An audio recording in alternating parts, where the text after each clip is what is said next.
बेले बेले चिंता कले आमको लगे आम एमती एक समाज रे बास करुचे जो समाज रे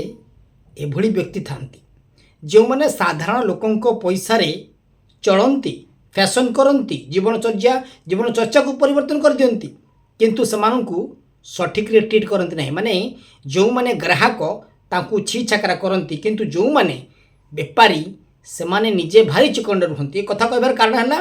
घटना होची खोद मुख्यमंत्री जिलार घटना केन्दुझर घटनाटी बैंक रे पैसा रखा जाइछि जने जितु मुंडा बेली आदिवासी व्यक्ति ता भौणी चली जावा परे भौणीर 20,000 टंका पाइबा पई बारंबार बैंक रो चक्कर लगाउछि एवं शेष रे बैंक वाला कहउछंती जे जे पर्यंत मृतक को आमे न देखिछु से पर्यंत से पैसा आमे देबु नाहु। शेष रे आदिवासी व्यक्ति कौन करे ना जो भौणी मरी जाइथिला जार 3 मास धरिकी मर शरीर को पोता जाइथिला से कंकाल को काढ़ी हाथ में धरिकी नहीं आसे कांधे कांधे की बैंक को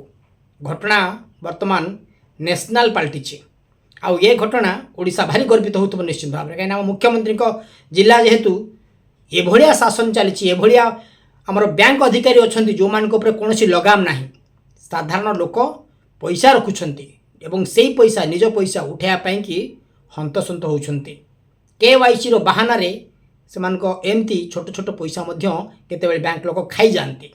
एटी कौन पदक्षेप नेउछंती सरकार देखा पड़ो बैंक अधिकारी विरुद्ध में किंतु देखंतु ये दयनीय दृश्य आ निजे संवेदनशील हुंतु कौन चली कौ समाज रे आमे बास करूचे।